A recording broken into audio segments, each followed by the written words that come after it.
Olá, irmãos, graça e paz, tudo bem com vocês? Espero que sim, espero que estejam todos bem nesse domingo maravilhoso, dia do Senhor. Pois é, estamos aqui para um novo projeto, um projeto onde nós dedicamos em conhecer mais o Senhor, né? Como é falado no livro de Ageu, certo? Continuar sempre dedicando.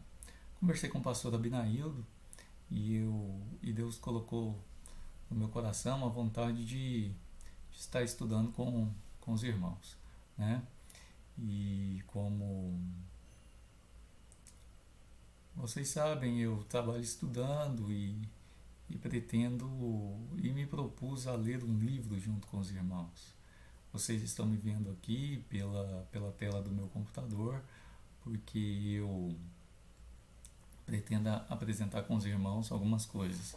Como podem ver aí, dia 17 de janeiro, eu tive essa ideia bem à noite já e é 1 hora da manhã, né? Mas como tem um ditado para aqueles que estudam, né? Os campeões se fazem na noite, não é verdade? Porque durante o dia todo mundo tem um monte de coisa para fazer e a gente só tem tempo de dedicar à noite, certo? Como diz Salmo 1 também, Salmo 1, é, aquele homem, né, que medita de dia e de noite. Então estamos aqui, eu de noite e você aí de dia, né? Tá certo? Então que comecemos, deixa eu apresentar o projeto para vocês e que Deus nos abençoe, né? Bem, irmãos, o projeto aqui é que junto possamos ler um livro, né? O livro que eu escolhi aqui é o livro que é Ser um Cristão, do pastor Leandro Lima, tudo bem? É um livro que traz temas relevantes, né, para a vida cristã, desde do neófito, né, aquele novo na fé, até aquele que já tem bastante tempo e bastante conhecimento de igreja e cabe a vir recordando alguns conceitos iniciais. É lógico que esse aqui é um projeto e essa aula 1 é um piloto, né? E estou aberto aí a paciência estou contando com a paciência dos irmãos, né? Que a gente vai aprendendo durante o curso e também contando com feedback naquilo que podemos melhorar e tudo. Eu não peço para os irmãos comprarem o livro, né? Porque eu sei que a vida de cada um é de uma maneira e a correria, mas aqui eu estou apresentando, digamos, um resumo do livro. E nesse primeiro dia nós faremos então é, uma visão do primeiro capítulo, dos principais pontos do primeiro capítulo. Então o livro é esse, né, O que é ser um cristão, tá certo? Do pastor Leandro Lima. Comecemos então. Então, irmãos, deixa eu mudar a página aqui. Isso. Capítulo 1. Como posso ser salvo? Não é verdade?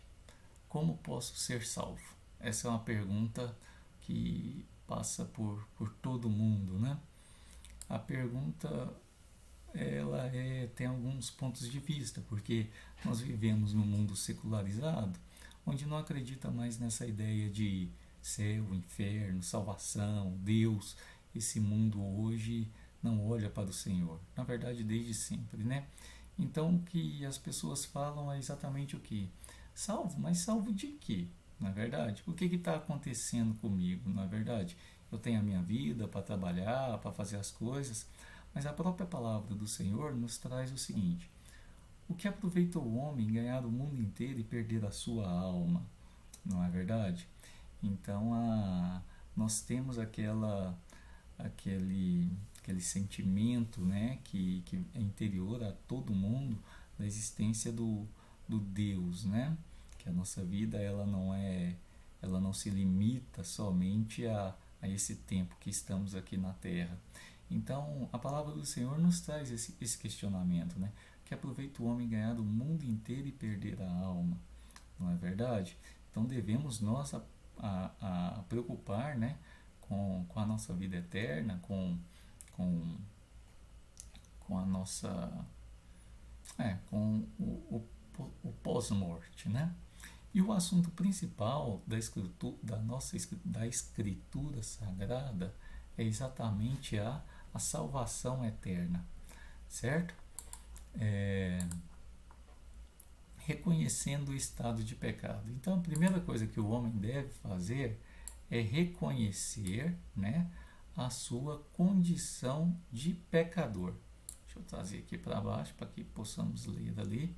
Vou ficar bem aqui no cantinho. Desse lado fica melhor. Aí. Então, só entendemos o quanto Deus nos ama quando entendermos a gravidade do nosso estado diante dele. Como assim? O que eu fiz de errado, né? Então, a palavra de Deus nos fala: não há justo nenhum sequer. Em Romanos, né? Carta de Paulo a Romanos 3,10. Não há justo nenhum sequer. Lembrando que aquela palavra do Senhor é inspirada, né, pelo Espírito Santo de Deus, né? Então foi o próprio Deus que escreveu isso, não é uma ideia de Paulo. Está dizendo que não há um justo, certo? Nenhum. Tudo bem? Isso em Romanos 3,10. Em Romanos 3,23 diz o seguinte: pois todos pecaram e carecem da glória de Deus. Então, quando o autor nos traz esse tópico reconhecendo o estado de pecado, ele quer nos mostrar que todos nós somos pecadores, né? Pois todos pecaram e carecem da glória de Deus, não é? Então, todos nós somos pecadores. O desenvolvimento do livro nos traz aqui o segundo tópico, muito interessante, porque ele traz assim: qual é a consequência desse pecado? Tá bom, todos pecaram, mas e daí? Né? Quem não é pecador, né? Não é verdade? Tá bom, mas paramos agora e pensemos: qual é a consequência desse pecado, né? Então o autor nos diz: se quisermos ser salvos, além de entender a realidade do nosso pecado, precisamos entender todas as consequências dele. Quais são as consequências de sermos pecadores, não é? Então, primeiro tópico: todos os pecadores estão debaixo da ira de Deus. Por quê?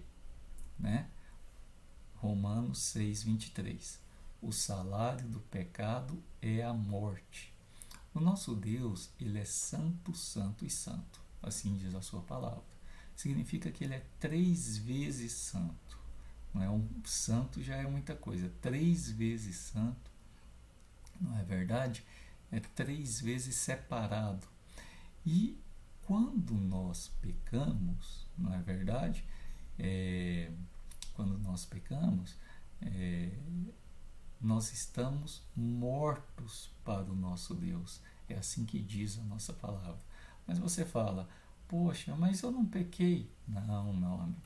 Como é dito aqui no primeiro tópico, que eu ainda estou apanhando aqui dessa tecnologia, até o capítulo 20 eu estou bom. Pois todos pecaram, né? Então todos nós pecamos. Todos pecaram e carecem da glória de Deus. Então todos nós somos pecadores. E o que significa sermos pecadores? Significa que todos estamos mortos para o nosso Senhor. Por quê? Porque o salário do pecado é a morte. O nosso Deus é justo, não é isso? Como somos pecadores, estamos debaixo da ira de Deus. Isso vem no livro de João, no livro de Romanos, Efésios, Colossenses e também no livro de Apocalipse, certo? Então, vamos entender então a maravilhosa graça de Deus que salva o perdido. Então o autor nos diz: somente quando entendemos a realidade do nosso pecado e a consequência dele. Qual a realidade? Todos somos pecadores. Qual é a consequência? Né? Estamos todos mortos para o nosso Deus. Poxa, mas que morte é essa? É uma morte espiritual, não é verdade? Lembra lá em Gênesis, não é verdade? que quando a serpente fala para Eva, é certo que não morrereis? Não é verdade? O que ela estava fazendo? Ela estava enganando Eva, porque aquele momento, quando Adão e Eva comeu o fruto proibido e desobedeceram ao Senhor, eles morreram para Deus, eles foram separados do Senhor. Poxa, mas por quê?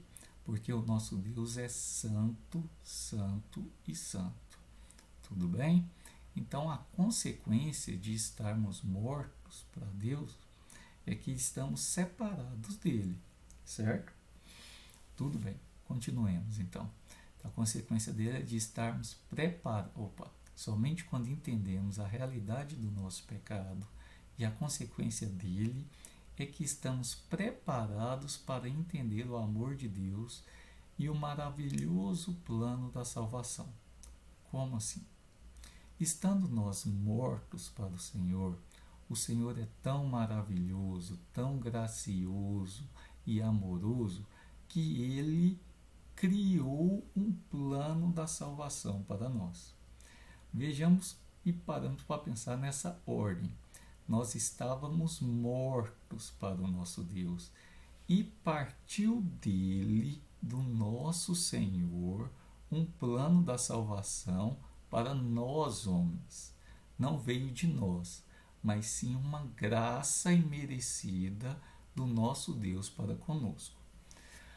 Deus, o autor traz, Deus sempre tomou a iniciativa na salvação de pessoas. A lei diz que todos os pecadores precisam ser condenados à morte por causa de seus pecados. Os irmãos podem conferir em Ezequiel 18, versículo 20. Tudo bem? Como nosso Deus é justo, não é verdade? E nós somos pecadores, tudo bem? Ele, então,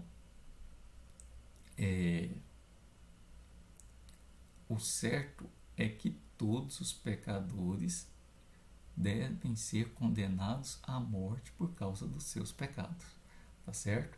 E nós vimos que realmente isso é o que aconteceu, porque todos nós estamos mortos para Deus, uma morte espiritual, tudo bem? Então, qual é o plano de Deus? Só há um modo de perdoar os pecadores. Alguém precisa morrer no lugar deles, né? E quem morre no nosso lugar? E aí é que vem o amor de Deus. O próprio Deus morre em nosso lugar, né?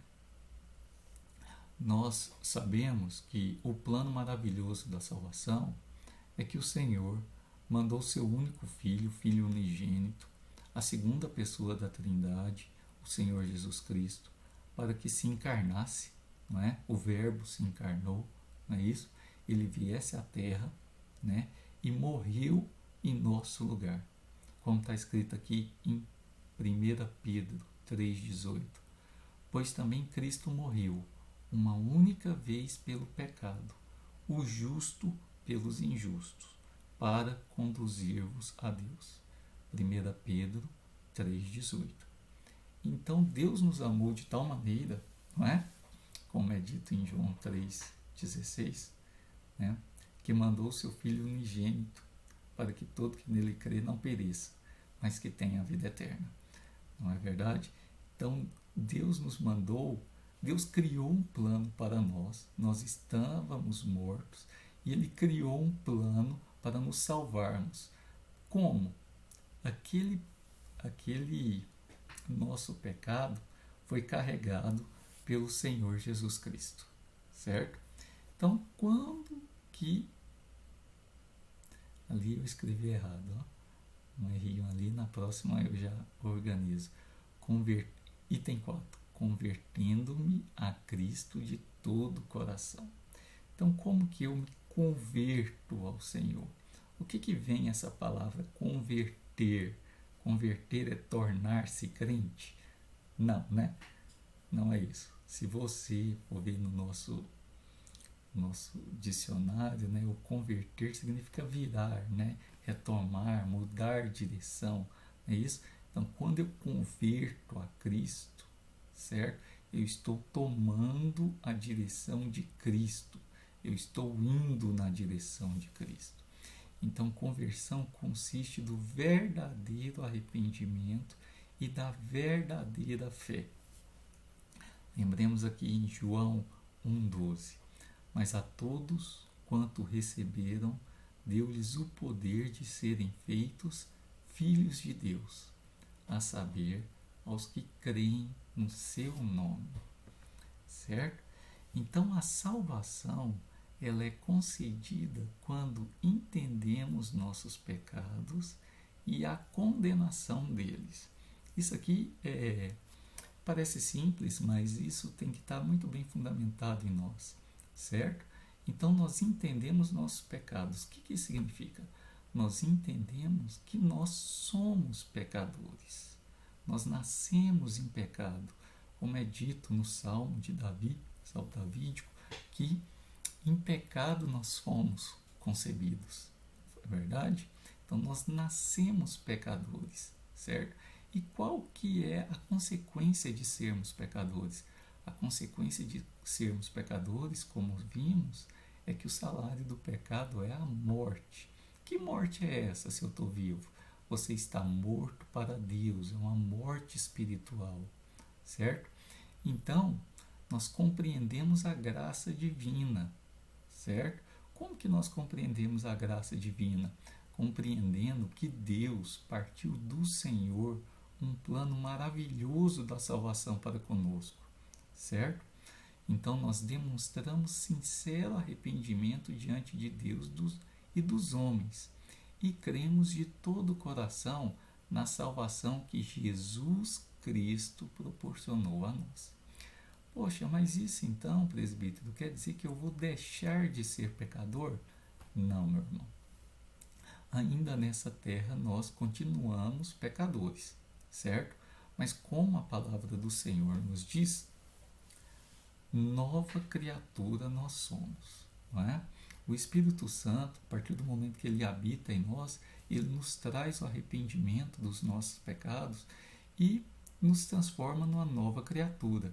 E esse deve ser o nosso pedido em oração para o Senhor, que nos dê um novo coração, não um coração de pedra, mas um coração de carne, para que sejamos novas criaturas, né? E que fugimos do pecado, certo? E que possamos o quê? Não cair em tentação, fugir do pecado, né? Mas aquela, mesmo quando errarmos, não é? Nós temos o advogado justo e fiel diante o Senhor Jesus Cristo, ou diante o nosso Senhor, que é Jesus Cristo, nosso Salvador. Então espero, irmãos, nesses breves minutos aí, ter explanado esse primeiro capítulo aí. Me desculpem os erros aí, não estou aqui como pai da razão, não é verdade? Estou apenas discutindo com os irmãos aí, na tentativa de, na nossa caminhada à cruz de Cristo, crescermos juntos. Fiquem com Deus, tenham um ótimo domingo, que Deus os abençoe. Tchau, tchau.